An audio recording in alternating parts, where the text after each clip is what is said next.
নমস্কার দর্শক বন্ধুরা, রেসপোর্টসের পর্দায় আপনাদের সবাইকে স্বাগত। এই মুহূর্তে কিন্তু আমি দাঁড়িয়ে আছি কিশোর ভারতী স্টেডিয়ামে এবং কিছুক্ষণ আগেই কিন্তু এখানে শেষ হয়ে গেল ইন্টারকাশি বনাম বেঙ্গালুরু ম্যাচ। আমরা জানি ইন্টারকাশি কিন্তু হোম ভেন্যু হিসেবে বেছে নিয়েছে কিশোর ভারতী স্টেডিয়ামকে, তবে কিছু নিয়মের কারণে কিন্তু প্রথম ম্যাচের পর এই ম্যাচও তাদেরকে খেলতে হলো দর্শক শূন্য মাঠেই।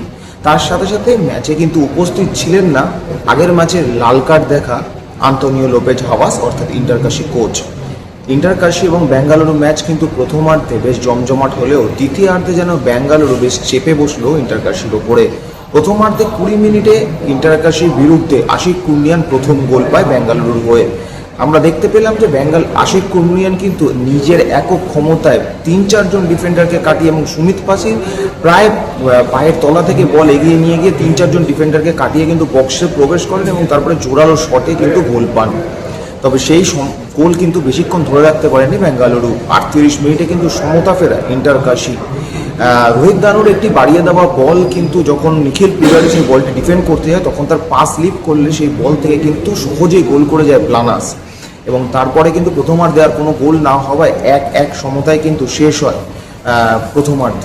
কিন্তু দ্বিতীয়ার্ধে আমরা দেখতে পেলাম যে বেঙ্গালুরু যেন নিজের ছন্দ ফিরে পেল এবং আশিক কুন্ডিয়ানকে আমরা বিশেষভাবে বলতে হয় যে আশিক কুন্ডিয়ান যে দৌড় শুরু করলো বাঁ দিক থেকে সেটাই কেন যেন আটকাতে হিমশিম খেলো ইন্টারকাশি ডিফেন্স।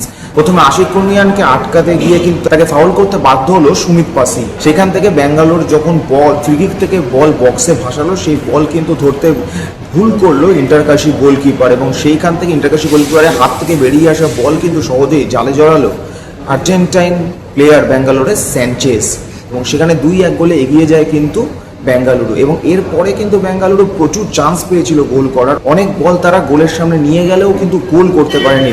মাঝে মাঝে দূর থেকে শট নিয়ে কিন্তু চেষ্টা করেও গোলের মুখ খুলতে পারেনি ইন্টারকাশিও। তবে একদম দ্বিতীয়ার্ধের শেষ মুহূর্তে কিন্তু আগুয়ান গোলরক্ষকের মাথার ওপর থেকে বল জালে জড়িয়ে দেন আবার সেই স্যানচেজ এবং এর ফলে 3-1 গোলে ম্যাচ জিতে কিন্তু লিগ টেবিলের 5 নম্বরে উঠে এলো বেঙ্গালুরু এফসি। তবে ম্যাচের আগে একটা খারাপ খবর ইন্ডিয়ান দর্শকদের জন্য, কারণ আমরা জানি যে ইন্ডিয়া তাদের এফসি লাস্ট কোয়ালিফাইং ম্যাচ কিন্তু খেলতে চলেছে, যদিও তারা কোয়ালিফাই করবে না কিন্তু তারপরে খেলতে চলেছে এবং সেখানে কিন্তু অভিষেক হওয়ার কথা ছিল রায়ান উইলিয়ামসের। কিন্তু জানা যাচ্ছে যে রায়ান উইলিয়ামস ইন্টারকাশির বিরুদ্ধে ম্যাচ খেলার আগে যে অনুশীলন হয় সেই সকালবেলা যে বেঙ্গালুরু অনুশীলন করছিল সেই অনুশীলনে একটি চোট পায় এবং তার মাসেল স্টিফ হয়ে যায়। যদিও তার সেই সম্বন্ধে আমরা প্রশ্ন করলে সাংবাদিক সম্মেলনে তারা বলেন, সাংবাদিক সম্মেলনে কোচ বেনিডি সিং বলেন যে সেই বিষয়ে মেডিকেল টিম উত্তর দিতে পারবে ভালো মতন। তবে অভিষেক ম্যাচে কি নামতে পারবে রায়ান উইলিয়ামস সেইটা নিয়ে কিন্তু একটা প্রশ্ন তৈরি হয়ে গেল। চলুন শুনে নি ইন্টারকাশি কোচ এবং বেঙ্গালুরু কোচ কি বললেন। Muscle tightness, so we will see what the doctor says. According to the doctor, we will analyze and see. Now, doctor can only tell that now I have just come back from the match. So then when Ryan was not feeling great, so I thought he should rest because he will be going for the Indian team also. So we will see what the doctor says after a few hours for tomorrow. He had muscle tightness, so we will see what the doctor says. According to the doctor, we will analyze and see. Now, doctor can only tell that now I have just come back from the match. So then when Ryan was not feeling great, so I thought he should rest because he will be going for the Indian team also. So we will see what the doctor says after a few hours for tomorrow. We start producing at home, everything must to change your game plan. So we have to change our game plan. After that, we will draw 1-1, and in the second half there are simple mistakes or simple mistake of some players, So finally, it's too difficult.